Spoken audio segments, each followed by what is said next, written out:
things are tough out there. I know that. Our economy is rebuilding, but it's rebuilding slowly, and it's rebuilding from the top down.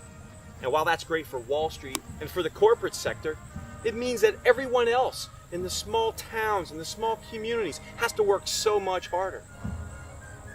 I grew up in a small blue-collar town, and I remember and I understand the struggles and the fights that it takes to get through every day. Well, I'm here to tell you that there's a candidate out there who remembers the little guy. I'll work for you because I am one of you. I am one of the little guys. With your vote for this office, I promise to work my hardest to bring prosperity back to the American people, to the American family, and to the little guy, where it has always belonged. When our forefathers first settled here, they found before them an ample ground filled with open fields of rich, fertile soil. And they knew that if they could cultivate that soil and nurture that soil to grow crops, they could build a great nation upon it. And that is exactly what they did. A great nation that grew strong and tall, just like those first crops. But these days, our crops are being threatened by our reliance on foreign agricultural imports, and the needs are nurturing. Using technology and fostering new agricultural practices, we can build the American farming industry back to where it once was. American strong. In America today, we're living longer, healthier, more active lives.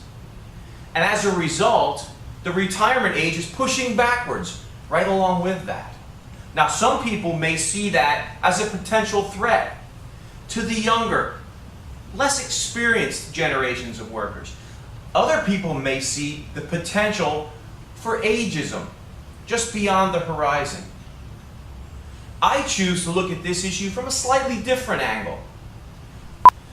I see an America where the pairing of young and old can come together and become a beautiful and beneficial opportunity. After all, at the end of the day, we all want the same thing.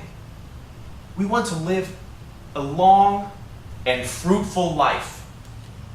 I have been asked many times over the last several years where I stand on the topics of immigration, dealings with undocumented citizens, and the threat of drug lords using our borders without recourse.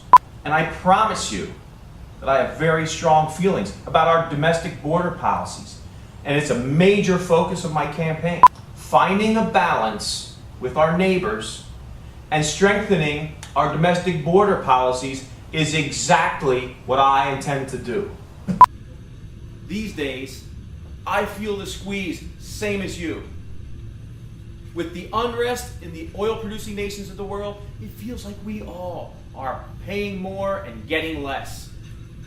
I can't think of anything more un-American than allowing this to happen. We created the bonus buy, supersize, BOGO. America pioneered the idea of getting more for less. And I promise to do everything in my power to bring back those golden days. A vote for me is a vote for more or less. I need to take a moment to break the trend that's going on with our corporate policies and talk about real American business strength. America has always been a country that has been carried on the back of small industry. Many of our largest corporations were once the little guy, and it's time that we remembered that. American business is my business.